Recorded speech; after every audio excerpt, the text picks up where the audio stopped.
لا الہ الا اللہ لا الہ الا اللہ توحید-sunnat.com لا الہ الا اس ویب سائٹ پر ملاحظہ فرمائیے ممتاز علماء کرام کی تقاریر، درس قرآن و حدیث، اسلامی کتب کا وسیع ذخیرہ، فرقے باطلہ سے مناظرے اور بہت کچھ۔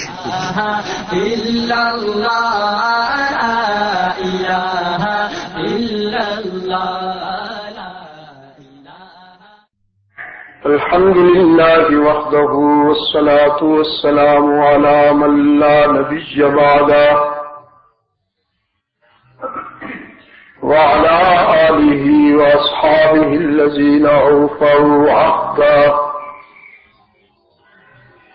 الذين هم مفاتيح الرحمة ومصابيح الغرر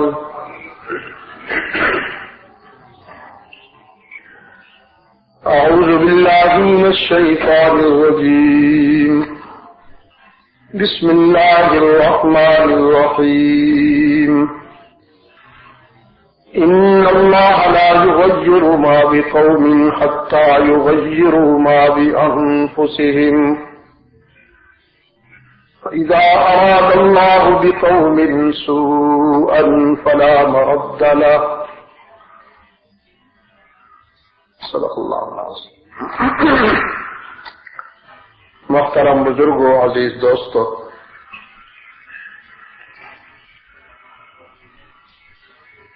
کتاب اللہ کا جو حصہ پیش نظر ہے اس میں اللہ نے اپنی طرف سے ایک اصول اور اپنا ایک قانون ہمیں بتایا ہے کہ فرد اور قوموں کی زندگیوں میں تبدیلی اس وقت تک نہیں آتی جب تک کہ وہ خود اس کا ارادہ نہ کر لیں۔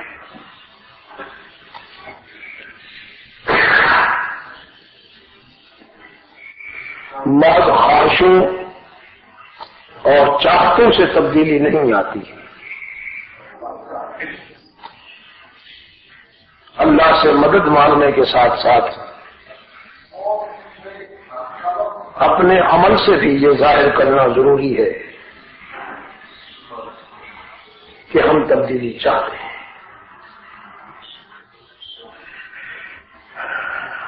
اس وقت عالم اسلام کا جو نقشہ سامنے ہے اور مسلمان فلسطین سے بوسنیا تک جس صورتحال سے دو چار ہیں، ہر شخص یہ چاہتا ہے کہ اللہ ہماری مدد کرے۔ ہر شخص کی یہ خواہش ہے کہ طاغوت ناکام ہو جائے،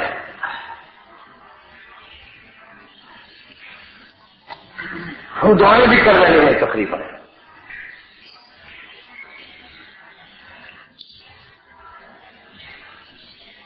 کہ جن خطرات کا ہمیں سامنا ہے ان خطرات سے ہم بچ جائیں، لیکن اگر آپ غور سے دیکھیں تو عملی زندگی میں ہم نے اپنے اندر ابھی تک کوئی تبدیلی نہیں کی۔ ہم اسی رخ پہ چل رہے ہیں، ہم اسی راستے پہ گامزن ہیں جس پر چلنے کے نتیجے میں ہمیں یہ روز بد دیکھنا پڑا۔ قرآن کہتا ہے ذوقوا وبال امرکم، تم نے جو بویا وہی کھیتی کاٹو اور اپنے کرتوت کا مزہ چکھو۔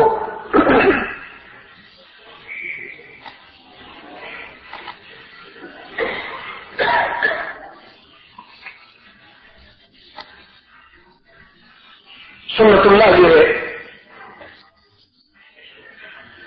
وہ کر تو سکتا ہے جو چاہے، خود مختار ہے، لیکن سنت اللہ یہ ہے، اس کی عادت یہ ہے رب العالمین کی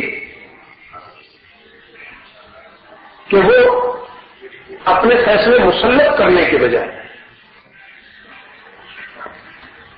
اپنے بندوں کی رائے کو بھی ساتھ لے کے چلتے، اپنے بندوں کے عزم کو بھی ساتھ لے کے چلتا ہے۔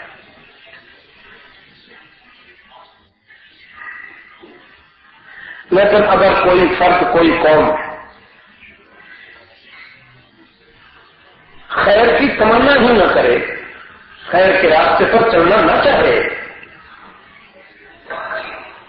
اللہ اگر اسے خیر سے ہمکنار کر دے تو وہ کتنی دیر تک خیر کے ساتھ وابستہ رہے گا؟ وہ تو اس کی ناقدری کرے گا۔ ایک شخص ایک چیز کو نہیں چاہتا، آپ کے خیال میں وہ چیز اس کے لیے بہت مفید ہے، لیکن وہ چاہتا ہی نہیں، اگر آپ اس پر ٹھوس دیں گے تو نتیجہ اس کے برعکس ہوگا۔ مثلا آپ اپنے بچے کی شادی کسی ایسی جگہ کر دیتے ہیں کہ جس پر وہ راضی نہیں، وقتی طور پر وہ آپ کا خیال کر کے چپ ہو جائے گا، لیکن اس کا نتیجہ صحیح نہیں ہوگا۔ نوبت طلاق تک بھی آ سکتی، حالانکہ آپ نے بہت سوچ سمجھ کے فیصلہ کیا، اس کے فیوچر کے لیے، اس کے مستقبل کے لیے آپ نے ہمدردی کے ساتھ یہ فیصلہ کیا، لیکن جب وہ چاہتا ہی نہیں، حق تعالیٰ فرماتے ہیں ہم اس وقت تبدیلی کا فیصلہ کرتے ہیں قوموں کی زندگی میں اور افراد کی زندگی میں کہ جب وہ خود اس کے خواہش مند ہوں اور عملی زندگی میں یہ ثابت کرے کہ ہمیں یہ تبدیلی چاہیے۔ اگر آپ مجھ سے پوچھیں تو میں تو یہ عرض کروں گا،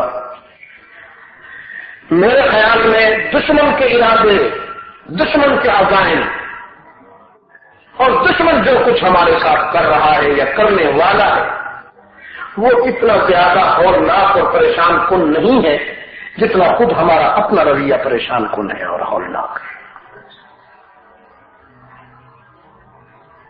ایک مسلمان ہونے کے ناطے سے ہماری بگڑی بنانے والا تو وہی رب العالمین، ہماری سپر پاور وہی ہے، ہمارا مقصد اعظم وہی ہے، ہمارے تنکوں کو شہتیر بنانے والی وہی ذات ہے۔ لیکن اگر ہم اس سے ہی بگاڑ بیٹھیں، ہم اس ایک کو بھی راضی نہ کر پائیں، تو پھر کون ہے جو ہماری بگڑی بنائے گا؟ لوگوں کو اپنے وسائل پہ ناز ہے، لوگوں کو اپنے اسباب پہ ناز ہے، لوگ دنیا کے وسائل کو مہیا کر کے یہ سوچتے ہیں کہ ہم ان کا نام و نشان مٹا دیں، لیکن ہمارا تو سارا ناز رب العالمین کی ذات پر ہے، ہمارا تو توکل اسی کی ذات پر ہے۔ لیکن یہ رشتہ ٹوٹ جانے کی وجہ سے، اللہ سے تعلق کمزور پڑ جانے کی وجہ سے آج ہم وہ مسلمان ہیں کہ باطل ہم سے نہیں ڈرتا، باطل سے ہم ڈر رہے ہیں۔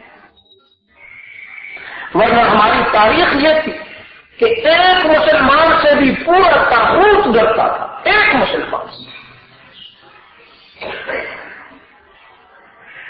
لیکن جس طرح سے طاغوت کا ٹارگٹ، طاغوت کی منزل دنیاوی جاہو جلال ہے یا دنیاوی عزت ہے یا دنیاوی کامیابی ہے، بدقسمتی سے ہم نے بھی اپنی منزل اور اپنا ٹارگٹ دنیا کو بنا لیا۔ جب ہمارے پاس دنیا آ جاتی ہے تو ہم خود کو خوش نصیب کرنے لگتے ہیں، کامیاب سمجھنے لگتے ہیں، حالانکہ ہماری عزت، ہماری کامیابی اللہ پر بھروسہ اور اس سے تعلق میں ہے۔ سیدنا فاروق اعظم رضی اللہ تعالی عنہ فاتح کی حیثیت سے جب بیت المقدس میں تشریف لائے ہیں، ایک طویل سفر کیا تھا. ان کا ہم سفر صرف ایک آدمی، تاریخ اسے غلام کہتی ہے، میں اسے ہم سفر کہتا ہوں. سیدنا فاروق اعظم کا غلام ایسے تو نہیں ہوتے نا کہ جب بیت المقدس کی آبادی میں داخل ہوئے تو فاروق اعظم پیدل چل رہے تھے اور وہ جو ہم سفر تھا وہ گھوڑے پہ سوار تھا. غلام ایسے تھوڑی ہوتے ہیں. بیت المقدس کے جو گورنر تھے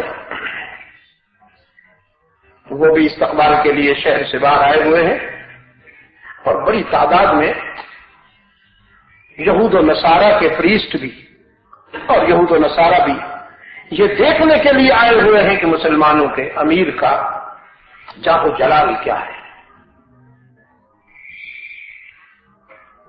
اب جب گورنر نے دیکھا کہ امیر المومنین پیدل آ رہے ہیں اور ان کے ساتھ جو رفیق سفر ہے وہ گھوڑے پہ سوار ہے، دیکھنے والوں نے یہ سمجھا کہ امیر المومنین وہ ہے جو گھوڑے پہ سوار ہے اور خادم وہ ہے جو پیدل چل رہا ہے. تو گورنر نے آگے بڑھ کے عرض کیا، امیر المومنین، دشمن کی نظر میں ہمارا جو امیج ہے، ہماری جو پہچان ہے، کہیں وہ مجروح نہ ہو جائے. آپ یہ گھوڑا بھی تھکا ہوا ہے، ویسے بھی کمزور ہے، تو میں تازہ اور صحت مند جانور لایا ہوں، اس گھوڑے پہ آپ تشریف رکھیں. کپڑے بھی آپ کے خاصے میلے ہو چکے ہیں، پھٹے ہوئے بھی ہیں، کپڑے بھی آپ بدل لیں تاکہ اسلام کے دشمنوں کی نظر میں ہمارا رعب بیٹھ جائے، ان کے دلوں میں ہمارا رعب بیٹھ جائے. سیدنا فاروق اعظم رضی اللہ تعالی عنہ نے فرمایا، اصل میں بات اس طرح ہے کہ ہم منزل بمنزل باری باری سوار ہو رہے تھے گھوڑے پر. اب اتفاق یہ ہے کہ جب بیت المقدس قریب آ گیا تو باری اس کی آ گئی. اس نے اگراہ ایثار مجھے پیشکش کی کہ آپ بیٹھے رہیے، میں اپنی باری جو ہے وہ آپ کے لیے ہدیہ کرتا ہوں، آپ ہی تشریف رکھیں. لیکن میں نے اس لیے قبول نہیں کیا کہ اب اگر میں اس کی باری کو استعمال کرتا ہوں تو میرا نفس کہیں دھوکہ نہ کھا جائے. انصاف کا تقاضا یہی تھا. میں نے اسے کہا کہ نہیں، اب تم بیٹھو گے. رہی یہ بات کہ میں کپڑے اچھے پہن لوں اور اچھے مرکب پہ بیٹھ جاؤں، اچھی سواری پہ بیٹھ جاؤں، تو اب تو میں بالکل نہیں پہنوں گا، نہ یہ لباس پہنوں گا، نہ اس گھوڑے پہ بیٹھوں گا. اس لیے کہ میں اپنے مخالفین کو بتانا چاہتا ہوں، اسلام سے انکار کرنے والوں کو بتانا چاہتا ہوں کہ ہمارا عزت اور ہمارا وقار جوڑے اور گھوڑے میں نہیں ہے. نحن قوم اعزنا اللہ بالاسلام، ہماری ساری عزت اسلام سے وابستگی میں ہے. اگر انہوں نے ہمیں پرکھنا ہے، اگر انہوں نے ہمیں جانچنا ہے تو پھر ان سے کہیے کہ میدان میں آئے اور ہمارے قوت بازو کے جوہر دیکھیں. ہم یہ جوڑے گھوڑوں پر انحصار کرنے والی قوم نہیں ہے. ابن جوزی رحمۃ اللہ علیہ فرماتے ہیں یہ منظر دیکھ کر ہزاروں یہود و نصارہ نے اسلام قبول کر لیا تھا، کسی لمبی چوڑی تقریر کے بغیر، صرف یہ منظر دیکھ کر. تو میں یہ عرض کر رہا تھا کہ بدقسمتی سے ہم نے ابھی تک اپنا رخ صحیح نہیں کیا، ہماری ڈائریکشن غلط ہے. اور اللہ سے ہم کہتے ہیں کہ یہ بھی کر دے اور وہ بھی کر دے. اللہ تو کر سکتا ہے. قبر مقتا عند اللہ ان تقولوا ما لا تفعلون. اللہ کے غصے کو چھیڑنے والی بات ہے کہ تم زبان سے تو کہتے ہو لیکن عمل نہیں کرتے ہو. اور آپ کو معلوم ہے اللہ کے غصے کو چھیڑنے والوں کا انجام کیا ہوتا ہے. آپ اپنے جیسے کسی آدمی کو اگر چھیڑنا چاہیں، آپ اس کی سیلف ریسپیکٹ کو اگر ڈیمیج کریں تو اس کے قہر و غضب سے بچنا مشکل ہو جائے گا. تو جو اللہ کے غضب کو چھیڑے اس کا انجام کیا ہوگا. قرآن کریم نے اس سلسلے میں دو منظر دکھائے ہیں ہمیں، دو قوموں کا انجام سامنے رکھا ہے. ایک قوم وہ ہے کہ جس نے اللہ کے رسول صلی اللہ علیہ وسلم کی دعوت کو قبول نہیں کیے، اللہ کے پیغمبر کی دعوت کو قبول نہیں کیے، ضد پر اڑی رہی، اپنے اندر تبدیلی نہیں لائی، مٹ گئی۔ دوسری قوم وہ ہے کہ اس نے جب اللہ کے عذاب کے آثار دیکھے تو کانپ اٹھی، شرمندہ ہوئی، اللہ سے معافی مانگی اور بچ گئی۔ قوم نوح اور قوم یونس علی قائدنا وعلیہم التسلیم۔ قوم نوح انسانی تاریخ کی وہ پہلی قوم ہے جو شرک میں مبتلا ہوئی، اور سیدنا نوح علی نبینا وعلیہ التسلیم کم و بیش 1000 سال کا، 950 سال ان کی دعوت و تبلیغ کی زندگی، تو 1000 کے قریب کا عرصہ اس قوم کی اصلاح کے لیے انہوں نے لگایا ہے۔ میں یہاں ایک بات کہا کرتا ہوں کہ شرک کے مقابلے میں اللہ کی وحدانیت کو بیان کرنے کے لیے جو رسول بھیجا گیا ہے اس دنیا میں، آپ اسی سے اندازہ کر لیجئے کہ اپنی توحید کے معاملے میں رب العالمین کتنا حساس ہے، کتنا غیور ہے کہ شرک کی رد میں اور اپنی توحید کے اس بات میں اللہ نے جس پیغمبر کو دنیا میں بھیجا اسے 1000 سال کی زندگی دی اور فرمایا جاؤ کانٹوں پہ چلو، سنگباری کا سامنا کرو، سنگین جملے سن کر اپنے جذبات زخمی کراؤ، سر سے پاؤں تک لہو میں نہا جاؤ،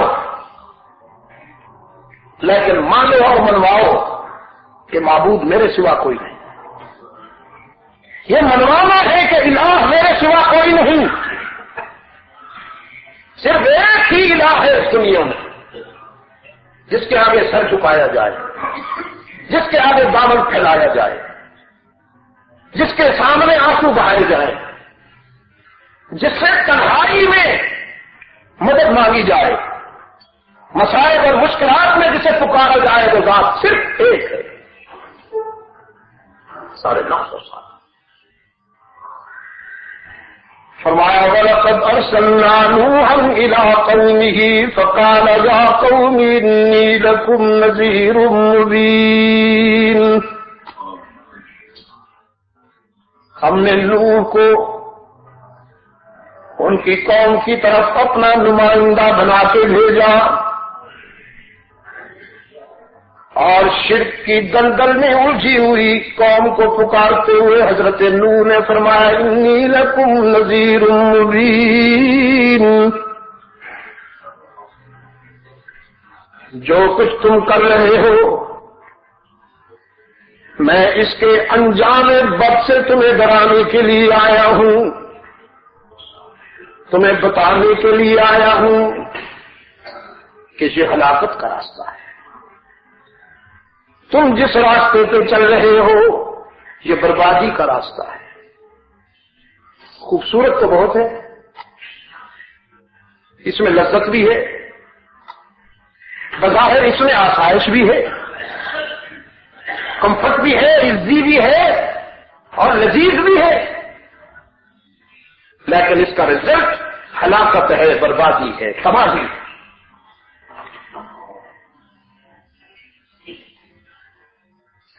تو پھر آپ آبادی کا راستہ بتائیے، نجات کا راستہ بتائیے۔ فرمایا اعبدوا اللہ، نجات کا راستہ یہ ہے کہ اللہ ہی کی عبادت کرو، واتقوا، اور اسی سے ڈرو، میری اطاعت کرتے ہوئے جب تم اللہ کی عبادت کرو گے اور اسی سے ڈرو گے تو دنیا کی کوئی طاقت تمہیں نقصان نہیں پہنچا سکتی. لیکن قوم نے بات نہ مانی.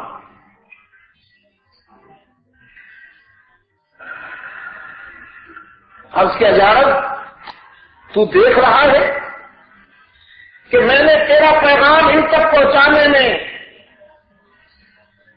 رات کو بھی نہیں دیکھا، دن کو بھی نہیں دیکھا، گرمی کو بھی نہیں دیکھا، سردی کو بھی نہیں دیکھا، اندھیرے کو بھی نہیں دیکھا، سویرے کو بھی.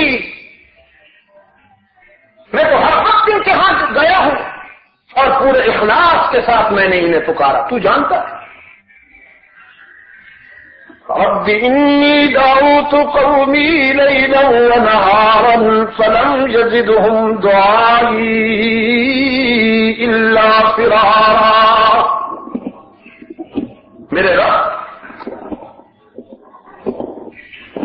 میں دن کی روشنی میں بھی گیا ہوں، رات کے اندھیرے میں بھی، لیکن شرک کا کینسر لگ چکا ہے اس قوم کو. لا علاج نظر آتی ہے، لا علاج نظر آتی ہے. میں جب انہیں پکارتا ہوں تو یہ کانوں میں انگلیاں دے دیتے ہیں اور اپنے بچوں کو پکڑ کے دور لے جاتے ہیں کہ اس کے پاس مت جانا، اس کی بات نہ سننا، یہ تمہارے عقیدے کو خراب کر دے گا. آواز داد سے جو ہمیں عقیدہ ملا ہے، جو ہمیں بلیو ملا ہے، وہ سب ڈیمیج ہو جائے گا، اس کے پاس نہ جانا.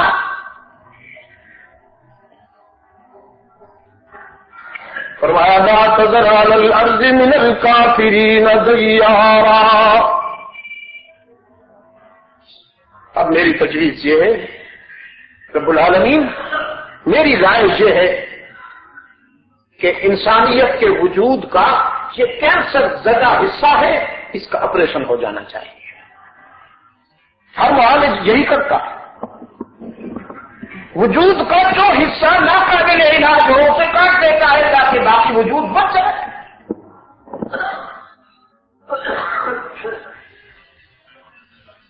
فرمایا انک ان تذرهم یضلوا عبادک، انک ان تذرهم یضلوا عبادک ولا یلدوا الا فاجرا کفارا. یا رب، اگر انہیں باقی رہنے دیا گیا، ان کو دھرتی پر آزاد چھوڑ دیا گیا تو یہ آنے والی نسلوں کو بھی تباہ کر ڈالیں گے. پوری انسانیت کا وجود خطرے میں ہے، آپریشن ہو جانا چاہیے. رب العالمین نے فرمایا اچھی بات ہے، ہم آپریشن کر رہے ہیں اور آپریشن اس صورت میں کر رہے ہیں کہ سیلاب آ رہا ہے. وہ پانی جو زندگی کی ضرورت ہے، جس کے بغیر انسان زندہ نہیں رہ سکتا، اسی پانی کو موت کا عنوان بنا کے بھیج رہے ہیں. فَفَتَحْنَا عَلَيْهِمْ أَبْوَابَ السَّمَاءِ بِمَاءٍ مُنْهَمِرٍ وَفَجَّرْنَا الْأَرْضَ عُيُونًا. اب یہ اس کے غضب کے آثار ہیں کہ آسمان کے دروازے کھل گئے. یہ جو بوند بوند ٹپکتی ہے دھرتی کے سینے پر، یہ تو اس کے کرم کی بات ہے، یہ تو اس کی رحمت کا مظاہرہ ہے نا. لیکن جب وہ ناراض ہو تو پھر نقشہ یہ ہوتا کہ فتحنا علیہم ابواب السماء بماء منہمر وفجرنا الارض عیونا فالتقى الماء على امر قد قدر. آسمان سے بھی پانی، زمین سے بھی پانی ابل رہا ہے اور ایک تباہ کن صورت اختیار کر لی سیلاب نے. حضرت نوح اپنے سفینے پر وفاداروں کے ساتھ تشریف رکھتے ہیں. قرآن کہتا ہے وہی تجری بہم فی موج کالجبال. سیدنا نوح کی کشتی سیدنا نوح کا سفینہ بکھری ہوئی موجوں کے سینے پر، مشتعل سیلاب کے سینے پر ذرا بھی بے چین نہیں، اس میں ذرا بھی ارتعاش نہیں، وہ تو پہاڑ کی طرح گتی ہوئی ہے، موجیں آ کے ٹکراتی ہیں، اس میں تو لرزش بھی نہیں ہوتی، لغزش بھی نہیں ہوتی۔ سیدنا نوح نے ہلاکت کا نشانہ بننے والوں کو دیکھا، اللہ کے غضب کا نشانہ بننے والوں کو دیکھا تو اپنا بیٹا بھی انہی میں کھڑا ہوا نظر آیا۔ نادى نوح ابنه وكان في معزل يا بني اركب معنا ولا تكن مع الكافرين۔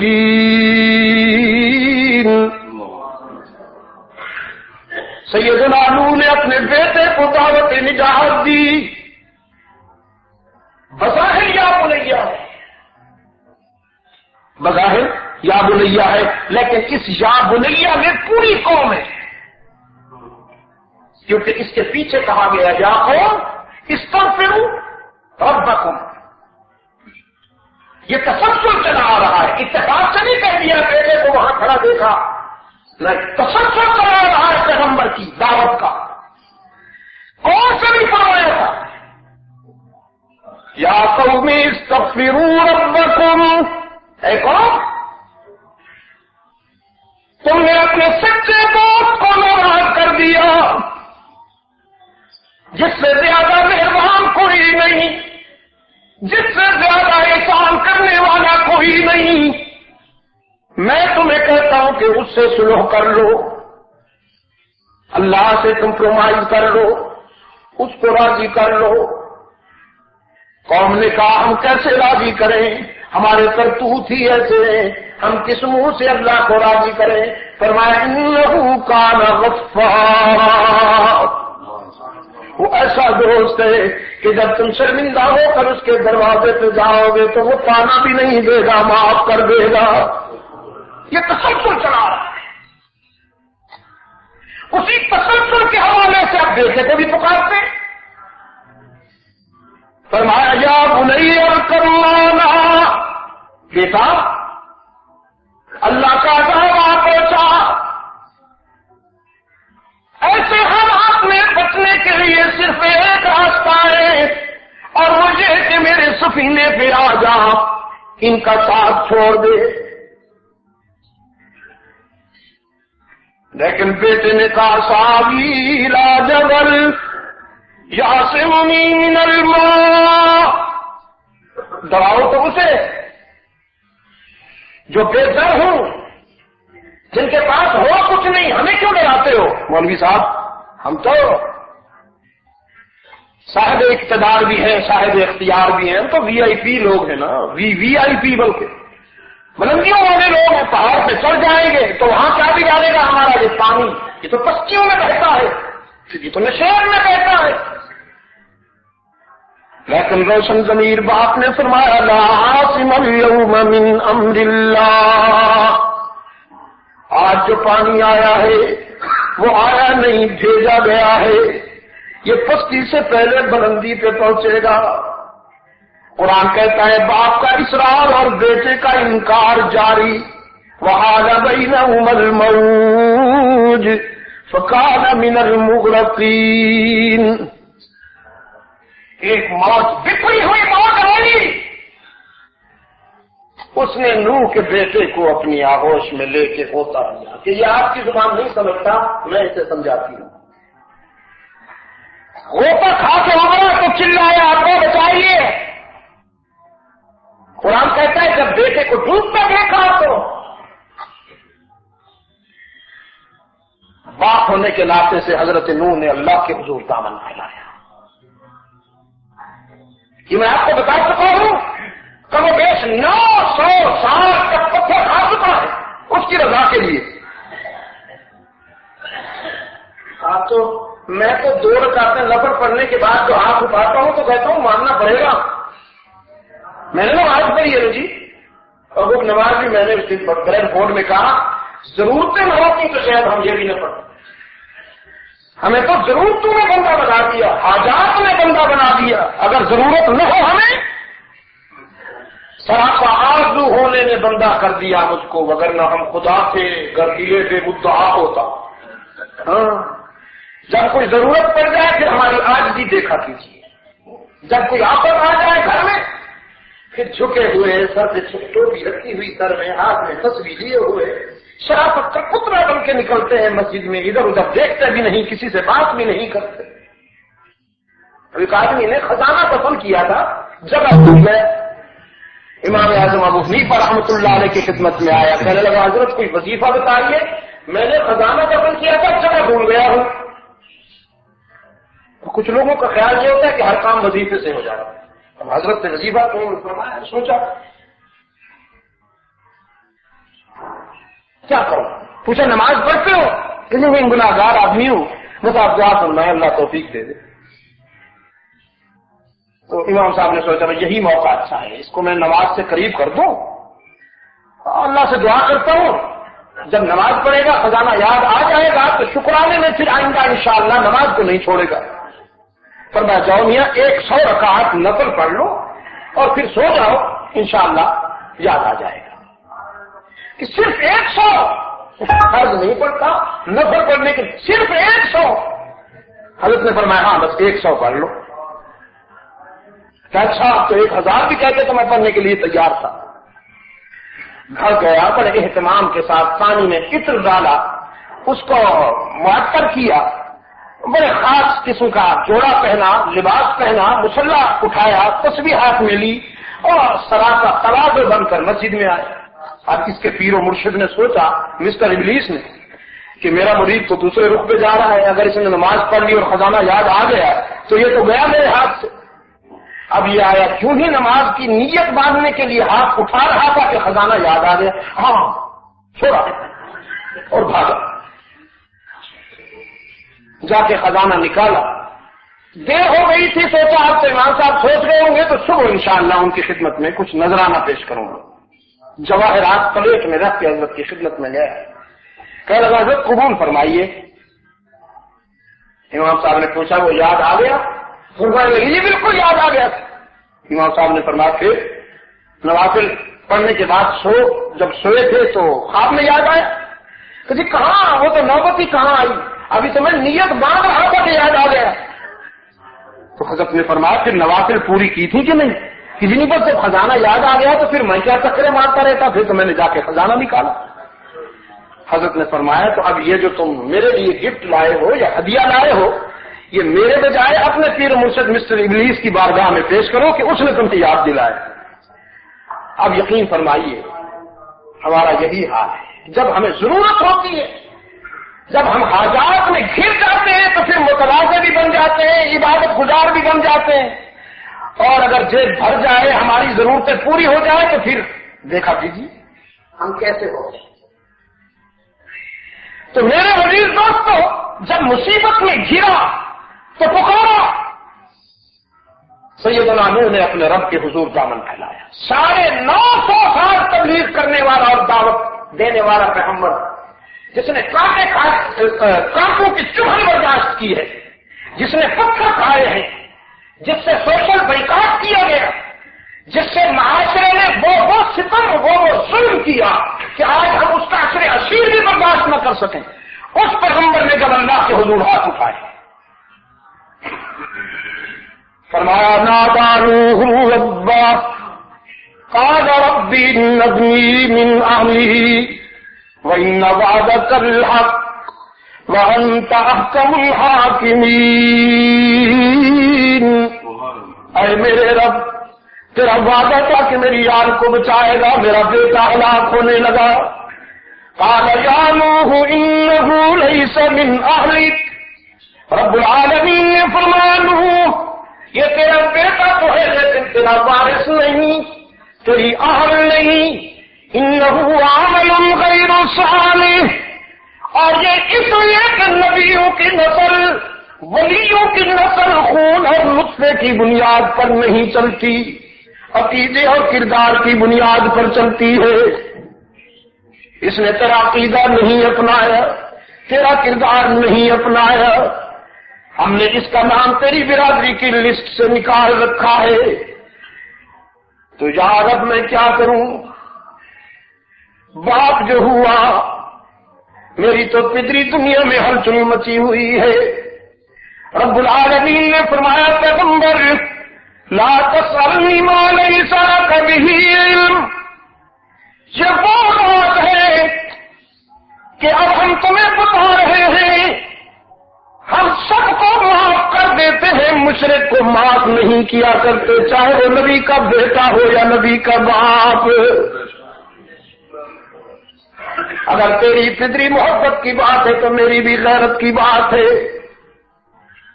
اب روکا ہے میں نے، میرے روکنے کے بعد بھی اگر تو نے ہاتھ اٹھائے، اس کی بخشش کے لیے سفارش کی، انی اعوذک ان تکون من الجاہلین، شدید خطرہ ہے، شدید خطرہ ہے میرے پیغمبر۔ قال رب انی اعوذ بک ان اسألک ما لیس لی بہ علم، یا رب ایک بیٹا ایسے کئی بھی ہلاک ہو جائے تجھے تو میں راض نہیں کر سکتا۔ میں نے مختصر سا منظر قرآن کریم کے آئینے میں آپ کے سامنے رکھا، اس قوم کا ہلاک ہو گئی، مٹ گئی یہ قوم، نہیں مانی بات اور نہیں لائی اپنے اندر تبدیلی، صفحہ ہستی سے مٹ گئی۔ اب دوسری قوم، اللہ آپ کو قرآن کے سمجھنے کی توفیق عطا فرمائے۔ آپ پڑھتے ہیں، قرآن کریم کو سنتے ہیں، بڑی سعادت کی بات ہے، لیکن میں دعا کرتا ہوں دل کی گہرائیوں سے کہ اللہ آپ کو قرآن کا فہم نصیب فرمائے۔ اس کو سمجھنا بہت ضروری ہے، جب تک آپ سمجھیں گے نہیں عمل نہیں ملے گا۔ عمل کے لیے قرآن کو سمجھنا بہت ضروری ہے۔ فرمایا وَإِنَّ يُونُسَ لَمِنَ الْمُرْسَلِينَ، یونس ہمارے پیغمبروں میں سے ہے۔ اللہ نے انہیں 1,00,000 کئی ہزار قوم پر مشتمل، افراد پر مشتمل قوم کی طرف حاجی بنا کے بھیجا۔ ارسلناہ الی 100,000 او یزیدون، 1,00,000 کئی ہزار افراد پر مشتمل قوم کی طرف داعی بنا کے بھیجا، مبلغ بنا کے بھیجا۔ یونس کی بات بھی نہ مانی اس قوم نے، نہ مانی یونس کی بات، تو حضرت یونس نے بھی اللہ سے آپریشن کی دعا کی، اللہ سے آپریشن کی دعا کی کہ یا اللہ یہ علاج کے قابل نظر نہیں آتے تو مٹا دے ان کا نام و نشان صفحہ ہستی سے، اور یہ دعا کر کے چلے۔ اب یہاں بعض لوگوں کو غلط فہمی ہوئی اور انہوں نے لکھا کہ پیغمبر نے غلطی کی کہ اللہ کے حکم کی انتظار نہیں کی، اور میں کہا کرتا ہوں کہ پیغمبر غلطی نہیں کیا کرتا، بلکہ سچ تو یہ ہے کہ پیغمبر غلطی کر نہیں سکتا، کہ وہ معصوم ہوتا ہے۔ معصوم کہتے ہی اسی کو ہے جو غلطی نہیں کر سکتا۔ ایک ہے غلطی نہ کرنا اور ایک ہے غلطی نہ کر سکنا۔ جو غلطی نہیں کرتا وہ محفوظ ہے، اور جو نہیں کر سکتا وہ معصوم ہے۔ آپ کا 3 مہینے کا بچہ اگر سویا ہو اور اس کے ساتھ والی ٹیبل پر رکھا ہوا قیمتی ٹی شرٹ یا واٹر شرٹ ٹوٹا پڑا ہو نیچے، آپ آئیں گے اور جب یہ منظر دیکھیں گے تو بچے کو نہیں ڈانٹیں گے، نہ بچے سے پوچھیں گے 3 مہینے کے بچے سے کہ تو نے یہ واٹر شرٹ یا ٹی شرٹ کیوں توڑا، اس لیے کہ آپ کا ضمیر جانتا ہے، آپ اس بات کو اچھی طرح سمجھتے ہیں کہ یہ اس عمر میں نہیں ہے کہ یہ غلطی کر سکے یا جرم کر سکے یا توڑ سکے۔ آپ اس کی ماں سے پوچھیں گے کہ جب بچہ یہاں سویا تھا تو تو نے یہ ٹی شرٹ یا واٹر شرٹ کیوں رکھا یہاں، اور خیال ماں کی طرف جائے گا کہ اگر وہ یہاں نہ رکھتی تو یہ نہ ٹوٹتا۔ اصل میں یہ بات بڑی نازک ہے، عصمت انبیاء کا جو تصور ہے بڑا نازک ہے، میں اسے ایکسپلین کر رہا ہوں، ہم جو روزمرہ زندگی گزارتے ہیں اس کے حوالے سے۔ آپ کا معصوم بچہ اس کا ہاتھ لگ جائے اور ٹی شرٹ سے واٹر شرٹ ٹوٹ بھی جائے تو آپ اسے خطا کار نہیں کہتے، تو اللہ کے معصوم سے بھی اگر کوئی ایسی بات ہو جائے جو بظاہر آپ کو خطا نظر آ رہی ہے تو وہ قسمت انبیاء کے منافی نہیں ہے، وہ جرم نہیں ہے، بلکہ یہ اللہ کی مشیت کی بات ہے اور اس کی مرضی کی بات ہے۔ اس کی مشیت کی بات تو ہے نا، فرمایا لا تقربوا هذه الشجرة، اس درخت کے پاس نہ جانا، حضرت آدم کو روکا۔ اب حضرت آدم نے جانا تھا کہ نہیں جانا تھا؟ بھائی جانا تھا، اگر نہ کہتے تو یہ کائنات کہاں بنتی؟ جانا تھا، اس درخت کو کھانا تھا، لیکن اللہ نے فرمایا لا تقربوا هذه الشجرة، اس کو مت چھونا۔ حالانکہ وہ جانتا ہے، اسے معلوم ہے کہ یہ کھائے گا، اس لیے اس کو چھونا ہے، اور اسی سے انسانیت وجود میں آئے گی۔ فرمایا لا تقربوا هذه الشجرة، اس کے پاس نہ جانا۔ وہ گئے۔ اب یہاں بھی وہ ہمارے بے استاد مفکر صاحبان کہتے ہیں کہ یہ غلطی کر رہا ہے پیغمبر۔ غلطی نہیں ہو رہی، یہ اس کی مشیت کے پروسیس ہیں، ڈفرنٹ پروسیس ہیں، اور انہیں آپ دیکھتے چلے آئیے قرآن کے آئینے میں، روکو مت جانا، وہ گئے چھو لیا۔ اب جب روکا تھا، منع کیا تھا، اور پیغمبر نے اس درخت کو چھو لیا، کھا لیا، تو پھر یہ کیوں فرمایا؟ فرمایا فتلقى آدم من ربه کلمات، یہ پیار کی بات ہے۔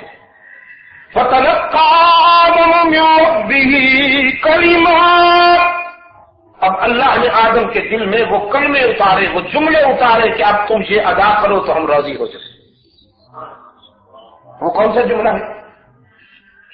ہم پڑھتے ہیں نا، ربنا ظلمنا انفسنا، یہ وہ دعا ہے یا وہ جملہ ہے جو اس وقت حضرت آدم کے دل میں رکا ہوا۔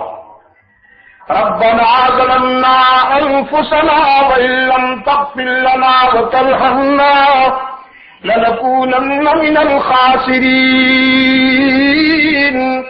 فتح علیہ، اللہ نے اپنے دامن رحمت میں لے لیا۔ اصل میں میسج دینا تھا انسانیت کو، یہ اللہ نے پیغام دینا تھا کہ کائنات کے پہلے انسان نے بھی ٹھوکر تو کھائی،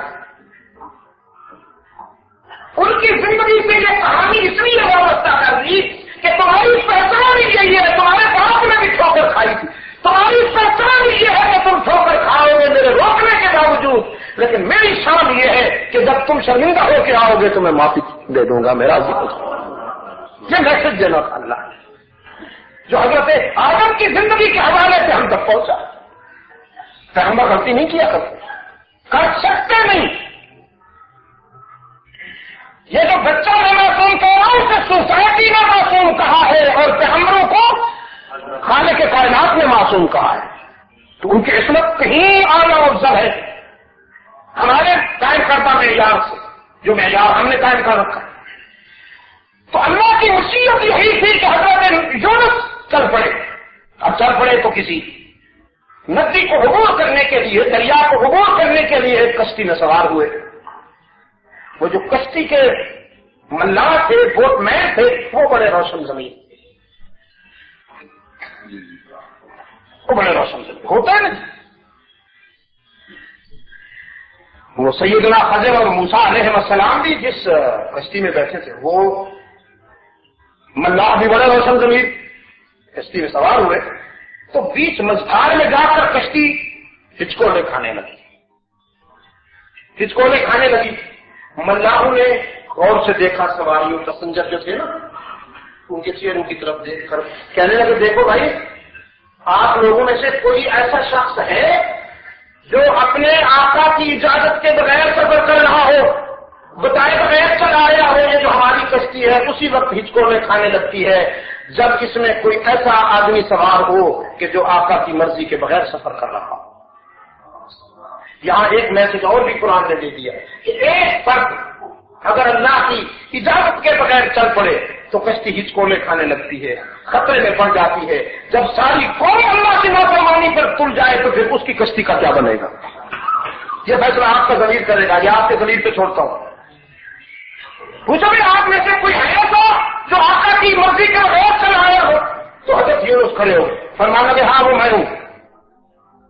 ملاح نے کہا آپ کو تو ہم غلام مانتے نہیں ہیں، غلاموں کے چہرے ایسے تھوڑی ہوتے، آپ تو مخدوم اور محترم نظر آتے ہیں۔ فرمایا دیکھو بحث کے لیے وقت نہیں ہے، کشتی ہچکولے کھا رہی ہے، کہیں نقصان نہ ہو جائے بس تم مان لو، میں تمہیں کیسے بتاؤں کہ کون سا غلام ہو اور میرا آقا کون سا ہے، تم جلدی کرو مجھے بتا دو۔ کہ نہیں ہم نہیں مانتے، آپ کو غلام ہی نہیں مانتے۔ فرمایا سے تو پھر پورا ڈال لو۔ ہاں ان کا پورا ڈالتے ہیں، پورا ڈالا گیا تو حضرت یونس کا نام نکلا ہے۔ وہ ووٹ بینک کہنے لگے یہ ہماری غلطی، ہم نے نام مکس نہیں کیے تھے اچھی طرح سے، دوبارہ کرتے ہیں، دوبارہ ڈالا حضرت یونس کا نام نکل آیا، تیسری مرتبہ ڈالا پھر حضرت یونس کا نام نکل آیا۔ تو اب حضرت یونس نے فرمایا تم فیصلہ کرو گے کرو، خود میں فیصلہ کرتا ہوں، فی امان اللہ، ہم چلے چھلانگ لگائی دریا میں اور اس کے پیار پہ قربان جاؤ، آزماتا بھی ہے بچاتا بھی ہے۔ جو بھی چھلانگ لگائی تو مچھلی کو حکم دیا میری امانت آ رہی ہے سنبھال لو۔ یا اللہ کیسے سنبھالوں؟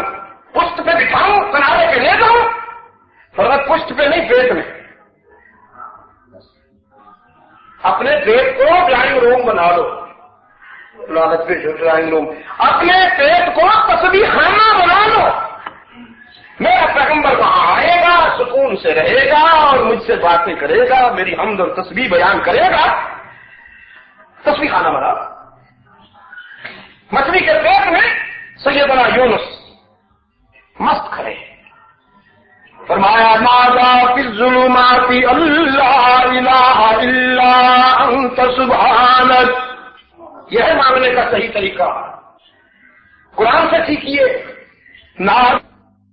پیغمبر نے اللہ کو یاد کیا، پکارا، تمہیں پیغمبر نے اللہ کو یاد کیا، پکارا، اللہ الہ الا انت سبحانک، کوئی معبود نہیں تیرے سوا اور تو ہی پاک ہے، ہم سب ضعیف ہیں تو طاقتور، ہم عاجز ہیں تو متکبر، ہم رونے والے ہیں تو آنسو پوچھنے والا ہے، ہم دامن پھیلانے والے ہیں تو دامن بھرنے والا ہے، انت سبحانک انی کنت من الظالمین، میں تو تیرا بندہ ہوں نا میرے رب۔ رب العالمین نے فرمایا فاستجبنا لہ، ہم نے نبی کی بات، ان کی دعا قبول کر لی۔ فنبذناہ بالعراء، اور مچھلی کو حکم دیا میری امانت کو کنارے پہ پہنچا دو، اس نے کنارے پہ پہنچا دیا۔ اب برودت سے حدت میں آئے، ٹھنڈک سے گرمی میں آئے، پانی سے ویرانے میں، وہ جو دریا کا کنارا تھا وہ آپ کا سی سائڈ نہیں تھا جو آپ کے پاس ہے، وہ عرب کا سمندر کا کنارا تھا کہ ادھر پانی اور پانی سے باہر حد نظر ویرانہ، نہ سبزہ ہے نہ کوئی آبادی ہے نہ کوئی ٹھنڈک ہے، ادھر پانی اور ادھر سونے۔ اب کچھ دن مچھلی کے پیٹ میں رہنے کی وجہ سے جلد بھی نازک ہو گئی تھی، اسکن بھی سافٹ ہو گئی تھی، اسکن سافٹ ہے، گرمی برداشت نہیں ہوتی، اور جب کنارے پہ پہنچے تو بھوک محسوس ہونے لگی، بھوک بھی ہے۔ دو، اور تیسری بات یہ کہ تنہا ہے، یہاں کوئی مانوس نہیں ہے، تین چیزیں سامنے آئی، ٹھنڈک چاہیے، غذا چاہیے اور کوئی کمپنی چاہیے، دوست چاہیے، انسانی نقطۂ نظر سے۔ اب تعالیٰ نے فرمایا فَأَنبَتْنَا عَلَيْهِ شَجَرَةً مِّن يَقْطِينٍ، ہم نے وہاں ایک پودا اگا دیا، ایک بیل اگا دی، اس بیل نے یہ تینوں کام کیے اس کے حکم پر۔ اپنے پتو میں یونس کو یوں لے لیا جیسے ماں اپنے بیٹے کو لیتی ہے، یوں پتو میں سیدنا یونس کو یوں لپیٹ لیا، ٹھنڈک بھی میسر آئی اور سبھی رفاقت بھی میسر آئی، اور اس وقت جس قسم کی غذا کی ضرورت تھی اللہ نے اس کا فروٹ بھی یونس کے منہ میں ڈالا، تینوں تقاضے پورے کر دیے۔ ایک صبح یونس اٹھے تو دیکھا وہ پودا سوکھا ہوا ہے،